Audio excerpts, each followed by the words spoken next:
दोस्तों आज की वीडियो में हम देखेंगे द टेम्पेस्ट, जो कि विलियम शेक्सपियर के द्वारा लिखी गई है। टेम्पेस्ट का मतलब होता है तूफान यानी बवंडर। दोस्तों ये शेक्सपियर का लास्ट प्ले है जो 1610-1611 के लगभग लिखा गया था। और द टेम्पेस्ट एक हैप्पी एंडिंग वाली ट्रेजिक कॉमेडी है जिसके अंदर हमको मैजिक और इमेजिनेशन सब देखने को मिलते हैं। तो कहानी शुरू करने से पहले हम लोग कैरेक्टर्स को देख लेते हैं ताकि कहानी दिमाग में आसानी से याद हो जाए। तो पहला कैरेक्टर देखते हैं प्रोस्पेरो। ये आदमी इस कहानी का मेन कैरेक्टर है। दोस्तों ये कभी मिलान नामक किंगडम का राजा हुआ करता था। इसके किंगडम को इसके खुद के भाई एंटोनियो ने इससे धोखे से छीन लिया। प्रोस्पेरो अपनी बेटी के साथ एक सुनसान आइलैंड पर 12 साल से रह रहा होता है। अगला कैरेक्टर मिरांडा।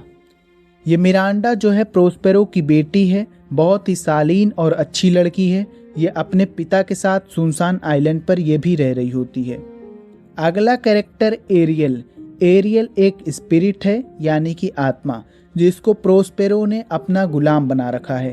प्रोस्पेरो जब 12 साल पहले इस आइलैंड पर आया था तब इस एरियल को साइकोरेक्स नामक चुड़ैल से आज़ाद करवाया था। तब से एरियल प्रोस्पेरो का गुलाम है। अगला कैरेक्टर कैलिबैन। ये आधा आदमी है और आधा राक्षस। दोस्तों ये कहानी सुपरनेचुरल मैजिक से भरी हुई है। ये कैलिबैन चुड़ैल साइकोरेक्स का बेटा है। इसको भी प्रोस्पेरो ने अपना गुलाम बना रखा है। ये एक बार मिरांडा का रेप करने की कोशिश भी करता है। अगला कैरेक्टर एंटोनियो। एंटोनियो धोखेबाज भाई है।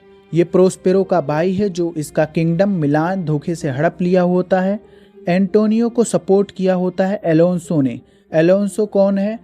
एलोंसो नेपल्स का राजा है। अगला कैरेक्टर फर्डिनेंड। फर्डिनेंड एलोंसो का बेटा है जो प्रोस्पेरो की बेटी मिरांडा से शादी करता है। एक लास्ट कैरेक्टर और देख लेते हैं, सेबेस्टियन, जो एलोंसो का भाई है। तो कहानी शुरू करते हैं। दोस्तों इस कहानी की शुरुआत होती है एक समुद्री तूफान से, और इस समुद्र में एक जहाज भी है जो इस तूफान में फंसा हुआ है। और इस जहाज के पास ही वो सुनसान आइलैंड भी है जहाँ पर प्रोस्पेरो और मिरांडा रहते हैं। और ये समुद्री तूफान को लाने वाला कोई और नहीं बल्कि हमारा हीरो प्रोस्पेरो ही है। अब मिरांडा उस जहाज में बैठे लोगों को देखकर परेशान होने लगी और अपने पिता से कहती है, ये सब आप ही कर रहे हैं ना? तो प्रोस्पेरो कहता है, हाँ मैं ही कर रहा हूँ। और कहता है तुमको बुरा लग रहा होगा, लेकिन यदि इस जहाज में बैठे लोगों के बारे में जब तुम जानोगी तब समझ आएगा कि ऐसा मैं क्यों कर रहा हूँ। तो वो पूछती है, बताइए क्या बात है?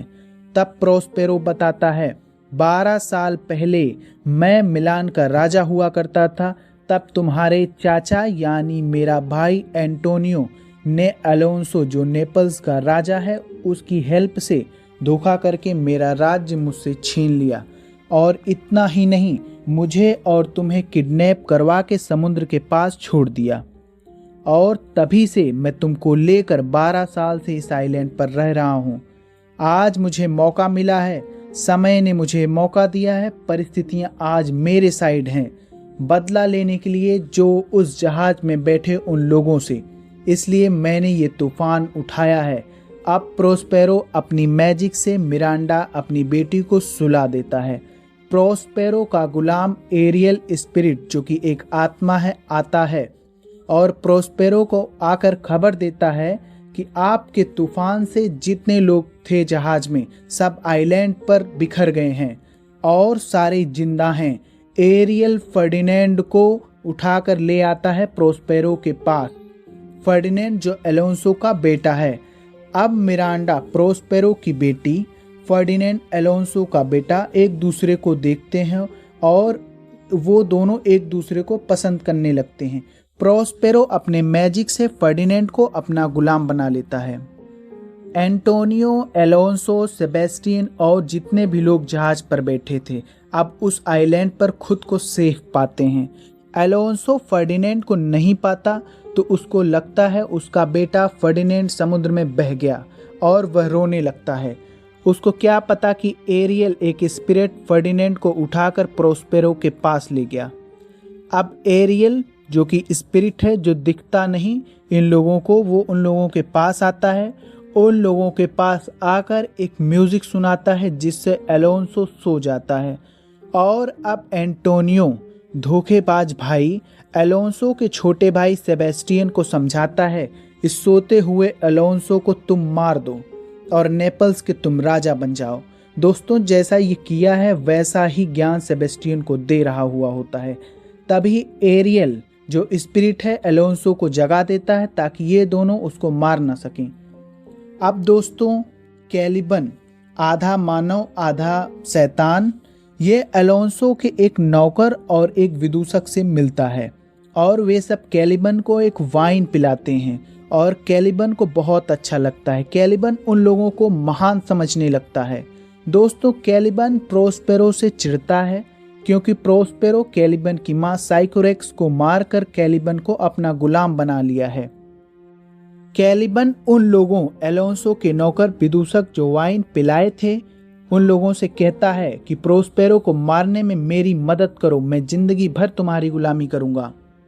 प्रोस्पेरो फर्डिनेंड को अपने वश में कर लिया है और उससे हार्ड वर्क करवाता है, जिसको मिरांडा देखकर परेशान होती है और मिरांडा को फर्डिनेंड से प्यार हो जाता है और प्रोस्पेरो ये सब देखता रहता है, लेकिन वो खुश होता है और अपना आशीर्वाद देता है।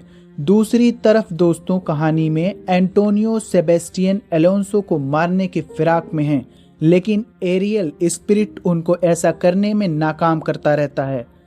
और दूसरी तरफ कैलिबन वाइन पीकर दो लोगों के साथ प्रोस्पेरो को मारने का प्लान बनाता रहता है। ये बात प्रोस्पेरो को पता चल जाती है और प्रोस्पेरो इन तीनों को खदेड़ देता है। अब दूसरी तरफ एंटोनियो एलोंसो सेबेस्टियन सोचते हैं उनके साथ ऐसा क्यों हो रहा है। तब एरियल स्पिरिट प्रकट होता है और बताता है, सालों पहले तुम लोगों ने प्रोस्पेरो के साथ धोखा किया था, इन्हीं सब पापों का फल है जो तुम लोगों को एरियल जो तुम लोगों को मिल रहा है। अब एरियल प्रोस्पेरो के पास इन सबको ले जाता है, लेकिन प्रोस्पेरो बदले की भावना को खत्म करके सबको माफ कर देता है और सब प्रोस्पेरो से माफी मांगते हैं और प्रोस्पेरो फिर से मिलान का राजा बन जाता है। एलोंसो ये जानकर खुश है कि उसका बेटा फर्डिनेंड जिंदा है और वो फर्डिनेंड और प्रोस्पेरो की बेटी मिरांडा से उन लोगों की शादी करा देता है। कहानी का हैप्पी एंडिंग होता है